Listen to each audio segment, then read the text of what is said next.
This is the plaintiff, Colleen Kimball. She says the defendant is her neighbor, who she became close to, so she lent her some money in her time of need, and now the louse is trying to stiff her. The more she asked the defendant to repay the loan, the more creepy she got, and she had to go to court to file a restraining order. Bottom line, she's done dealing with this crazy person and is suing her here and now for the $774 she's owed.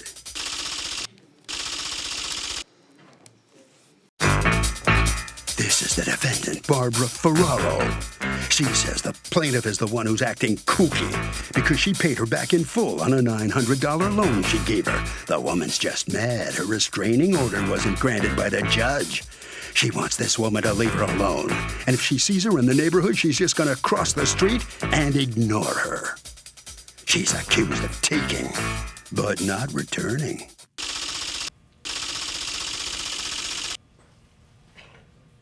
All parties, please raise your right hands. Welcome back to the People's Court. Next case on the docket. The plaintiff says she and her neighbor were super close, so she loaned her money and then ended up not only getting stiffed, but had to go to court to get a restraining order. The defendant says the plaintiff's a kook and the restraining order was rejected.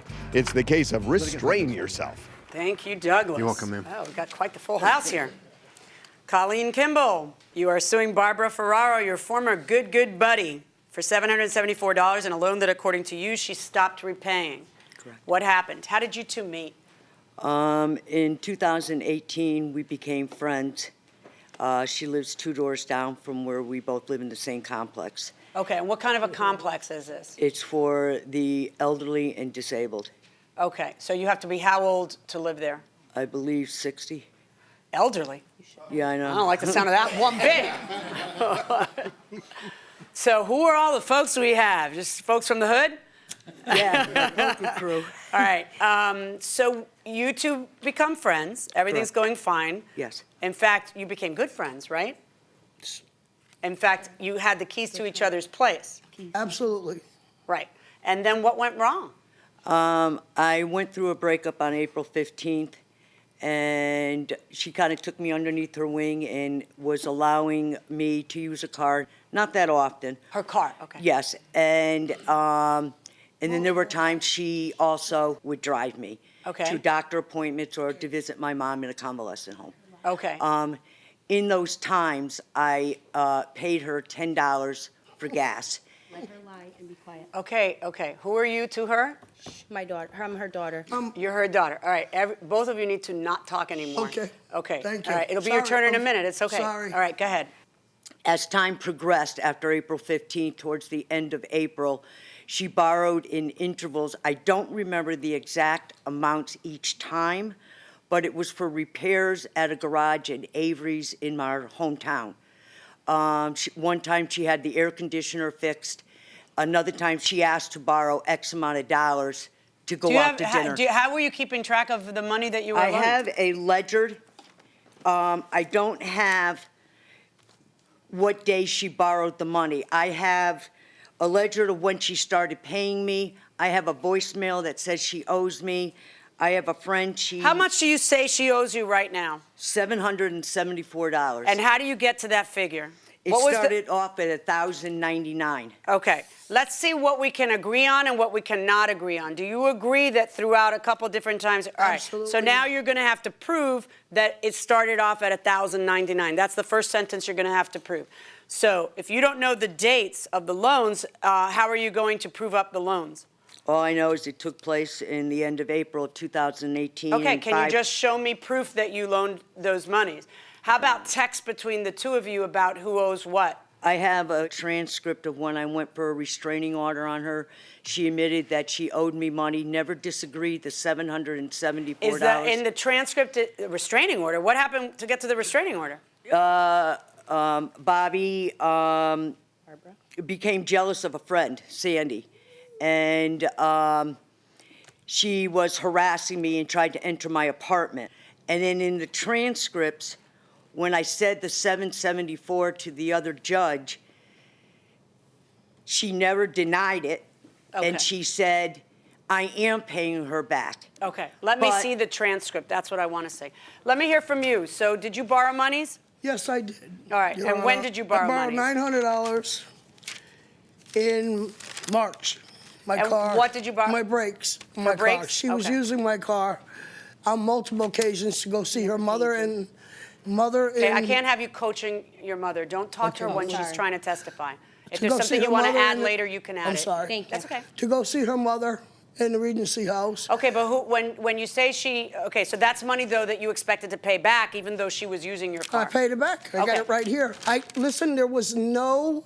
I asked her if she wanted me to write a promissory note. Yeah, that's the She best way. said That's the absolute- optimal way of doing this, folks. She okay? said no. We're Okay. friends. No. Hey. That's exactly who you want to have a promissory note with. The person who you don't want to lose later because you have a swearing match about who owes who what. The person you don't want to lose later is the one you absolutely have to make sure everything is in writing. By the way, you never told me why you sought a restraining order. Because Sorry. I'm so sorry. You can't just keep saying sorry. Okay, I'm sorry. I asked her to please leave. She put her foot in the door and still tried to come in my apartment. So that's why you sought the restraining order? Because she tried to enter my apartment. And what happened with you got the temporary issued, and then you went to it for a hearing on the permanent, and the permanent got denied, correct? That's correct. Okay. Now, let me hear from you. What she just told you was nothing but a lie. I went to her apartment. I tried to call her twice. Left her a message, and I knew she was in her house. She had the key to my house. It was like a month, maybe 6 weeks. We weren't talking, so I wanted my key back. What do you say was the reason you guys stopped talking? She said, What do you say was the reason you guys stopped talking? well, she said because I was jealous. No, but I'm because asking you know you. what? I am a true friend. I asked her one night, you want to play cards? We all used to play cards together, all of them. Okay? It's like a dorm. Worse. I want to live there. No, it's worse. Worse. It's worse. No, it should be better. This is a good thing. You want there to be social. You just want everybody to get along. I like living where I love living where I am, and I love my apartment. But it's just that. So you all used to play cards, and what happened? I called her interrupted and you. asked her. She said no. So I called her and asked her if she wants to sit outside, smoke a cigarette. It's very babyish of me. So I went outside with my dog to take him to do his business, and there's all three of them. And they had excluded you. They excluded. They all got cell phones. Could have called and said, "Hey, Bob, you want to come outside and sit?" I wouldn't do that to them, but it was very babyish of me. So I copped an attitude. Okay? But that's not where it started. It all started when she kicked her lover out, her partner out. She was a drinker, an alcoholic. She fell one night. She come knocking on my door at 10:30 at night. "Can you help me pick Pat up?" I said, "Maybe you should call 911. Well, anyways, I went next door, couldn't get her up, so I went back in my house and got a chair. We slid her on a chair. She called 911. They took her to the emergency room. Pat was doing good 6 months to maybe close to a year. In the meantime, where am I? After So Pat do left- you have another group of friends there now, or Me? Yeah. Right Okay. there. All right. Right Okay. there. That's it. Okay. And Is that how you want it? that's all I want. Okay. All right. I say hi and goodbye. Okay.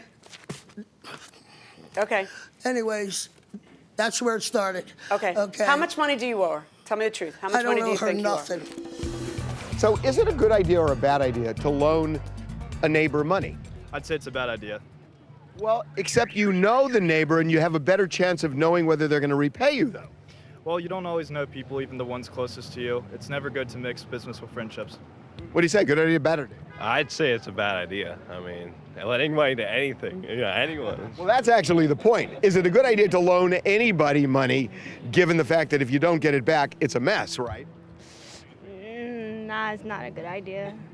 She sounds like a debtor going inside the courtroom. You think you owe her nothing. Here we go. According to you, you paid off $900 when? Do you have any receipts? Other than everybody writing stuff on a piece of paper. I don't know Let me explain something to you. I want you to Here's listen to me. something that's- I want you to listen to me. Here's If I some- walk, I Oh, want I'm you sorry. to listen to me. That means I do the talking. I walk up to a mirror. I say a bunch of stuff to myself in the mirror. That's not two people saying something, okay? That's just me. So when you guys write down something on a piece of paper here, let me see it, okay? and it's all in the same ink and it's all on one. That's not corroboration to me. What I would like to see are receipts. Do you have receipts? For what? For any single payment that you made on this loan. She never, no. Every time that I ask, can you prove you paid something, and someone says, she doesn't give receipts. No, you don't release the money. The money doesn't come out of this end. Grab the nearest roll of toilet paper and the nearest crayon and write a receipt. If they want your money, they'll write it down. That's it. All right. Now, you want to prove to me that she's... when do you say you paid it? My car broke down. According to this? Yes. October 24th of 2018 was the last payment, according to you. October 24th of 20. When did you make that last payment? Usually I was with her and she'd hand it to her. It's what do you, I'm sorry, I don't know what you mean. You say on October 24th you made the last payment. Right. How did you make that payment? Gave it to her in her hand. Where were you when you gave it to her? Right there, locked out her door, right there. The hallway. Cash? Yes. Every time. Every That's how time. she handed her the Okay, well, money. that's interesting because I don't think you made this one on October 24th because you were the subject of a restraining order. You see? So I know your payment that you say you made October 24th is a lie because there was a restraining order. And that would get you in trouble. You'd get arrested for violating the restraining order.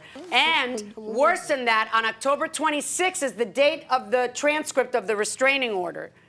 Okay? And on that day, the court asks her, so you think that she still owes you some money? Ms. Kimball, yes, $774. And Ms. Ferraro answers, first of all, Your Honor, I have no knowledge of paperwork she's talking about, the ledger of the money I owe her. I paid her this month. I've been paying her. So on October 26th, you tell, I'm going to yell as loud as you need me to.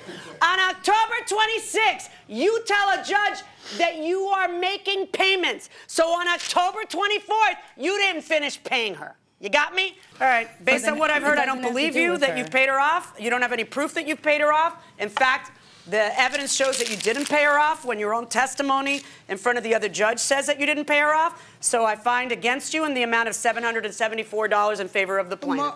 Hallelujah. Thank you. The drug dealer gets away again. She sues people. I have nothing to say. I really don't. Well, do you agree that you owe the $770-some? No, I don't agree in nothing what they do and say. No. Thank you. Okay. Have a nice day. Here comes the plaintiff now. Well, you convinced the judge. But you do agree it would have been better had you had a promissory note that she would have signed. By far, I will Some never do evidence. that again. Yes. Something. Yes, and then finally that this will stop the bulliness and everything else that's been going on, and she will pay me my money. What makes you think he's going to stop? You still live there. Actually, it doesn't stop. It will continue when I get home. There'll be retaliation, and all I have to do is go to the leasing office to report it. This is an ongoing issue with And Bobby. what'll that do if you go to the leasing office? What'll they do? Hopefully, they will put an end to it. How? Maybe fine her. I really don't know, but hopefully there'll be an end to this. This is a mess, isn't it? Oh, it is. Get evicted. Her daughter tried to run me over with the car. Really? The next time she tries that, I'm going to fall on the ground, and I'm going to scream bloody murder. I am. Paid in place here. That's Yes, what it yes. is. Okay. I hope you work it out, but congratulations, you Thank got you your so money. much. Thank you very much. Where do we go? All right, you go that way. Harvey? Okay, Doug, I mean, it is not only a good idea to get an IOU, to get something in writing when you loan somebody money, but if it's paid back in installments, you should note that. You should have emails going back and forth. I paid you $100. I acknowledge you paid me $100. That way there's going to be no misunderstanding at the end of the road. That will do it for this case. Litigants for the next case on the way into the courtroom right now.